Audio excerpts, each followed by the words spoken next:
थी ये सब चीज देख के हिम्मत ही नहीं हो पा रही थी। जब बेल मिला तो मेरे को ये लगा कि नहीं यार अब ठीक है तो सुप्रीम कोर्ट से गिरफ्तारी पर रोक मिली, तब आप कह सकते हैं कि वो रायपुर के पुरानी बस्ती थाना क्षेत्र में आज 25 जनवरी रविवार को सरेंडर किया या अपना बयान दर्ज कराने आया, जब उसको पुलिस ने नोटिस देकर तलब किया। दरअसल पूरा मामला फरार तो बिल्कुल भी नहीं कह सकते, जब सुप्रीम कोर्ट की तरफ से इंटरिम प्रोटेक्शन मिल चुका है और जब पुलिस ने इन्वेस्टिगेशन ज्वाइन करने के लिए 20 तारीख को हमें नोटिस दिया और 25 तारीख को पेश होने के लिए कहा गया था और समय के अनुसार और नियम के अनुसार हम लोग आज पहुंच चुके हैं। मुझे राहत मिली, मैं भाग नहीं रहा था। मैं तो इस चीज के डर था कि ये चीज मेरे साथ ना हो। तो आप पहले क्यों सरेंडर करने नहीं आए? अभी आप आ रहे हैं, सरेंडर है ही नहीं। सुप्रीम कोर्ट के निर्देशानुसार अभी गिरफ्तारी पर रोक लगा है और लेकिन विवेचना पर किसी प्रकार का कोई रोक नहीं लगा है, तो हमारे द्वारा जो भी विवेचना की कार्रवाई है वो की जा रही है। इसी संबंध में उनसे बुलाकर पूछताछ किया गया, नोटिस देकर बुलाया गया। शरीर में कई किलो सोने के जेवरात लिए घूमते तस्वीर रोहित तोमर की है। पिछले कुछ महीनों में रोहित तोमर और वीरेंद्र तोमर की चर्चा खूब हुई। जब रायपुर पुलिस ने मध्य प्रदेश के ग्वालियर से वीरेंद्र तोमर को गिरफ्तार कर रायपुर लाया और उसका जुलूस निकाला, तो उसका भी काफी विरोध हुआ और उस मामले की भी चर्चा काफी हुई। पर इस पूरे एपिसोड में एक बंदा अभी भी फरार था। उसका नाम रोहित तोमर है, जो पिछले 7 महीने से मारपीट के आरोप में किसी प्रॉपर्टी डीलर के साथ वो फरार था। रायपुर पुलिस अब तक उसको पकड़ने में नाकाम रही थी, पर अब जब रायपुर में कमिश्नरेट प्रणाली लागू हो गई है और जब रोहित तोमर को सुप्रीम कोर्ट से गिरफ्तारी पर रोक मिली, तब आप कह सकते हैं कि वो रायपुर के पुरानी बस्ती थाना क्षेत्र में आज 25 जनवरी रविवार को सरेंडर किया या अपना बयान दर्ज कराने आया, जब उसको पुलिस ने नोटिस देकर तलब किया।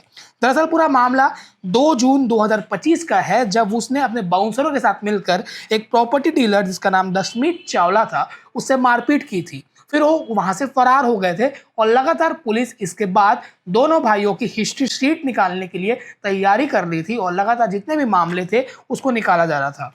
हिस्ट्री शीट में यह पता चला था रोहित तोमर के खिलाफ 16 केस दर्ज है, जो पुरानी बस्ती, तेलीबांधा, राजेंद्र नगर, गुड़ियारी जैसे कई थानाओं में दर्ज है, जिसमें मारपीट, हत्या के प्रयास, धमकी, ब्लैकमेलिंग और इसके साथ ही कई ऐसे संगीन अपराध दर्ज हैं। आज जब रोहित तोमर पुरानी बस्ती थाना पहुंचे तो शील आदित्य सिंह जो टीआई है उन्होंने उनसे पूछताछ की और सभी का बयान भी सामने आया है, वो भी आगे आप सुनेंगे। शील आदित्य सिंह टीआई ने क्या कुछ कहा और खुद रोहित तोमर ने अपने ऊपर लगे आरोपों पर क्या कहा और उनके वकील ने क्या कहा। आपको याद होगा जब वीरेंद्र तोमर का जुलूस निकला था तो उसके बाद करनी सेना ने इसको काफ़ी विरोध किया था कि ये ह्यूमन राइट्स का उल्लंघन है, जिसके बाद अभी तक वो जेल में बंद है और इनका पूरा व्यापार सूदखोरी का था, ब्लैकमेलिंग का था, जिस कारण से रायपुर पुलिस इन दोनों की तलाश कर रही थी। पर रोहित तोमर फेस बदल कर रह रहा था, अब तक पुलिस से बचता हुआ आ रहा था। फेस बदल के इसलिए क्योंकि जब वो पुलिस के पास पहुंचा तो जब उसकी जो पहचान थी, गोल्डन मैन कहा जाता था उसको, सोने के जेवरात भी नहीं थे और काले बाल सफ़ेद हो चुके थे। अब आपको बताते हैं कि रोहित तोमर के खिलाफ क्या क्या मामले दर्ज हैं। दरअसल 2015 में पहला मामला एक महिला ने दर्ज कराया, जब उसने ये शिकायत कराई कि कर्ज नहीं चुकाने पर रोहित तोमर ने उसके साथ अननेचुरल सेक्स किया। इसके बाद एक युवक ने 2016 में पुरानी बस्ती थाना में मारपीट की रिपोर्ट दर्ज कराई।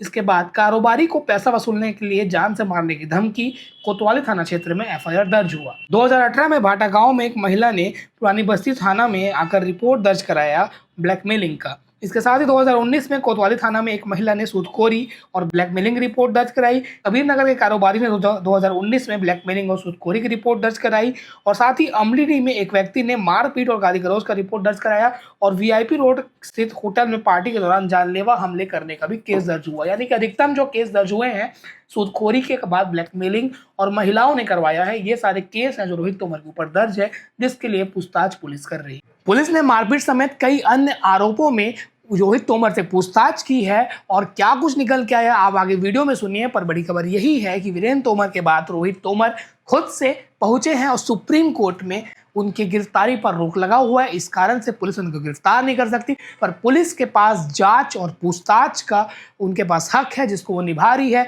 आगे आप सुनिए कि सारे पत्रकारों के प्रश्नों का रोहित तोमर ने क्या जवाब दिया और वहां के थाना प्रभारी ने क्या कहा और इस पूरे मामले को लेकर आप क्या सोचते हैं कि अब तक रायपुर पुलिस रोहित तोमर को पकड़ क्यों नहीं पाई। सुप्रीम कोर्ट से गिरफ्तारी पर रोक लगने के पहले पुलिस उन तक क्यों नहीं पहुंच पाई, एक बड़ा सवाल निशान है। आगे आप सुनिए उन लोगों ने क्या कहा और अपनी राय कमेंट सेक्शन में जरूर बताइए। शुक्रिया, मैं लाकेश। रोहित तोमर केस हुए थे, क्या कुछ मामला था जिसको लेके आज पहुंचे हैं? आईडी थोड़ा नीचे। देखिए, जब हमने सुप्रीम कोर्ट में बेल लगाई थी वो 4 क्राइम नंबर में लगाई थी, 230, 231, 253 और 264। ये चारों क्राइम नंबर पुरानी बस्ती थाने में रजिस्टर्ड हुए थे रोहित तोमर के खिलाफ, और इनमें सुप्रीम कोर्ट की तरफ से इंटरिम प्रोटेक्शन मिला है, यानी कि अगली सुनवाई तक इनको अरेस्ट नहीं किया जा सकता, वो इनको मिला हुआ था।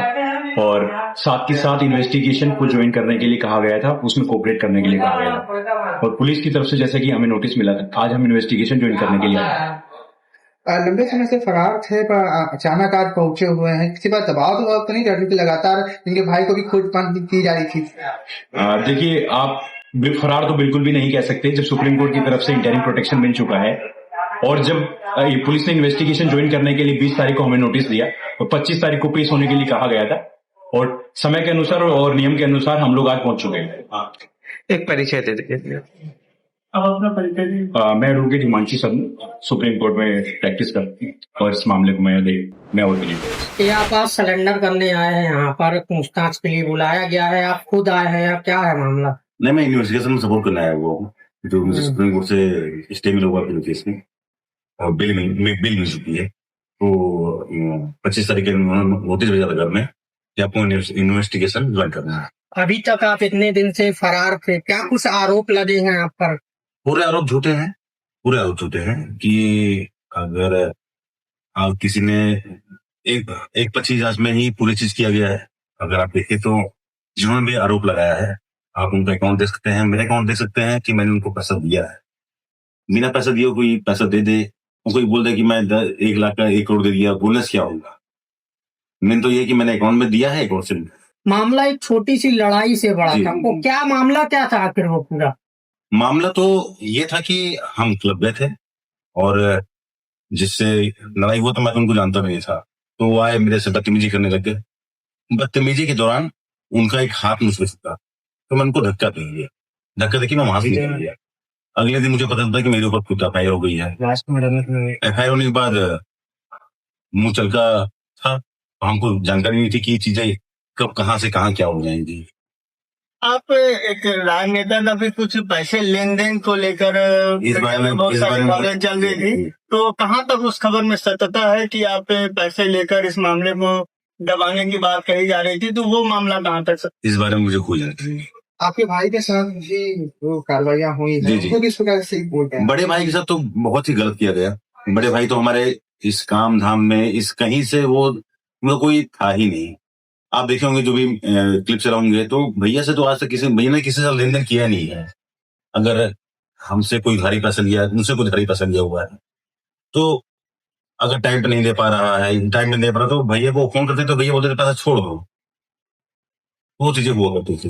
भैया जो भी किया गया वो बढ़ गया। आपके यहाँ काम करने वाले भी कई आरोप लगा रहे थे कि हमको महीनों काम करवा के हमको पैसा नहीं दिया गया और हमारे साथ मतलब दबाव देते थे कि हम तुमको मरवा देंगे, ऐसी कुछ धमकियां मिलती थी, तो उसमें क्या सत्यता है? पूरी झूठी बातें हैं। आप हमारे स्टाफ से आप मिले होंगे या समझे होंगे आप, तो हमारा ऐसा व्यक्तित्व ही नहीं कि हम पैसा किसी स्टाफ करना है। हम हमारे बाकी और जिन्होंने बाइट दी थी उनको तो हम जानते भी नहीं है। आप कुछ गाड़ियां भी उठाकर लाए थे, वो जब्त कर ली गई हैं। हाँ, तो बात बहुत जुगाड़ की हो रही थी, जुगाड़। तो आप अगर बैंक अकाउंट में देखेंगे तो जो लोन चल रहा था उस लोन को मैंने पटाया है, और मेरे अकाउंट से वो कौन सा बैंक था आपके? नहीं, बैंक को बदल गया था। जिस बैंक से लोन था वो 3.5 लाख कुछ पटा हुआ था, तो वो पैसा मैंने पटाया। इस बीच तमाम कार्रवाइयां आपके परिवार जनों को, लेकिन घर भी तोड़ा गया है, गाड़ियां भी सीज कर ली गई, इसको किस प्रकार से क्या तो बोलो? अब अपने हिसाब से किया गया है।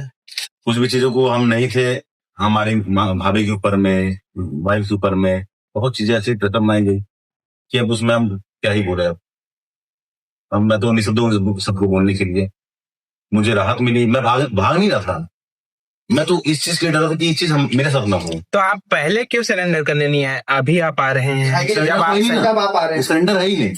मुझे सुप्रीम कोर्ट से बिल मिल गया है तो मैं आया, क्योंकि हाँ अब मैं मुझे अब इस चीज का डर नहीं है, मुझे उनके पर भरोसा था। मैं इसी चीज के डर था अगर मैं ऐसा होता, मैं भागता, तो मैं यहाँ क्यों होता?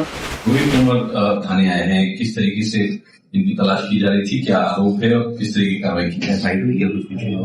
रोहित तोमर के विरुद्ध थाना पुरानी बस्ती में ऋण देने और लेने के संबंध में पूर्व में अपराध दर्ज किए गए थे और उसी अपराध की विवेचना के अंतर्गत लगातार पुलिस उनकी तलाश कर रही थी और पिछले कुछ समय से तलाश के दौरान उनके बड़े भाई वीरेंद्र तोमर को गिरफ्तार करके न्यायालय के समक्ष प्रस्तुत कर जेल भेजा गया था। इसके पश्चात विगत पिछले माह सुप्रीम कोर्ट के द्वारा रोहित तोमर के विरुद्ध गिरफ्तारी पर रोक लगाया गया था। उसके पश्चात जब हमारे द्वारा उन्हें नोटिस दिया गया तो वो आज थाना उपस्थित आकर अपने जो भी वो इतने दिन तक कहाँ थे और जो विभिन्न जानकारियां हमें चाहिए उसके संबंध में अभी उनसे पूछताछ की जा रही है और वो इसके बारे में अपना बयान दर्ज करा रहे हैं। किस तरीके से पूछताछ, कौन कौन से केस में आप लोग कर रहे हैं, जरा इसके इनके विरुद्ध में थाना पुरानी बस्ती में ऋण से संबंधित 4 प्रकरण दर्ज है। उन सभी प्रकरण में किन किन प्रार्थियों जो प्रार्थी है उनके द्वारा जो लेन देन के संबंध में शिकायत दर्ज कराया गया था, उन शिकायतों से संबंधित दस्तावेजों के बारे में और इनके संबंधित जो भी लेन देन है, ट्रांजैक्शन है, उसके बारे में और विभिन्न तरह की जो भी आवश्यक जानकारी है उसके संबंध में पूछताछ की जाए। आगे थोड़ा कानूनी प्रक्रिया को बताइएगा बारे में कि अब कैसे आप लोग चार्जशीट और इन्वेस्टिगेशन की तरफ बढ़ेंगे, क्योंकि इसके के बाद अब किस तरह की कानूनी प्रक्रिया है? इसमें सुप्रीम कोर्ट के निर्देशानुसार अभी गिरफ्तारी पर रोक लगा है और लेकिन विवेचना पर किसी प्रकार का कोई रोक नहीं लगा है, तो हमारे द्वारा जो भी विवेचना की कार्रवाई है वो की जा रही है।